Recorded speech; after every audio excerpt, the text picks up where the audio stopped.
Another episode of the Micronesian news broadcast. I am your host PJ, and let's get started right about now. And like I said, my name is PJ Pedras, and something's wrong with my voice because I've been feeling a little sick lately, so maybe that's why I haven't been pushing out episodes like I'm supposed to. However, today I wanted to talk to you about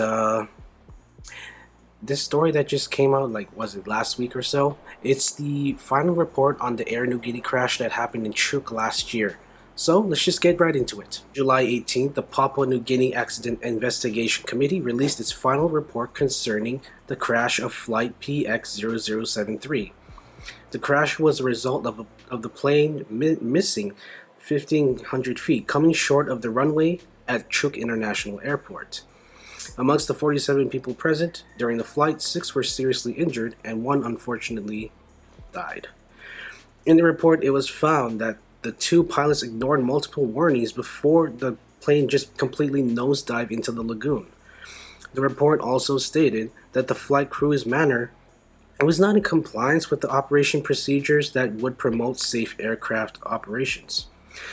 Both pilots were said to be not situationally aware and did not recognize the developing significant unsafe condition during the approach after passing the missed approach point when the aircraft entered a storm cell and heavy rain. Now, if you really just want to see this report, I'll have the link in the description. So, here's our take. Roll the clip.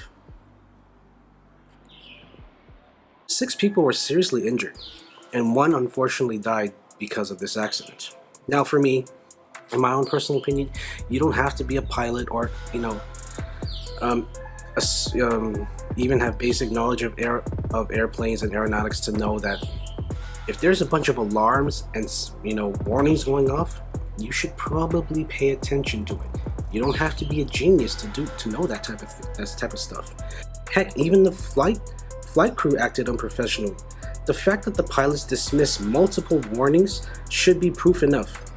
According to the airline's operation procedure manual, the co-pilot was to take control of the airplane from the flying pilot if said flying pilot continues on in an unsafe manner and restored it to a safe flight condition. No human errors such as not being situationally aware and significant condition and did not recognize the developing significant condition during the approach after passing the missed approach point. What is that supposed to mean? So we're supposed to believe that because you weren't paying attention enough that all these people got hurt and one died because of your inability to cope?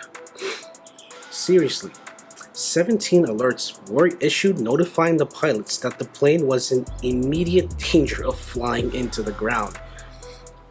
If you ignore 1 or 2, I can understand, but if you ignore 17, you seriously need to be reevaluated.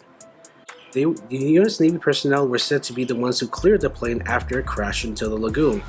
But seriously, sometime later, divers went into the crash and afterwards found a passenger dead because it was speculated and stated by other passengers that the passenger who died, he was said to be just fine and walking around, and that he actually got into a boat and was evacuated from the scene. But upon further investigation, going back to the wreck, they found that he actually did not get into a boat. He actually just passed away there in the crash. And upon examination of the body, it was deduced that the person died almost immediately, within minutes of the impact. Why? Because he was not wearing a seatbelt. Would it have made a difference if the U.S. Navy personnel actually checked and checked thoroughly? Probably not. However, quite possibly those guys just wanted to get clear of the plane before it sunk. In my own personal opinion, in situations like this where it concerns life and death, we should always trust to the old adage, trust but always verify. These people were seriously off their rocker.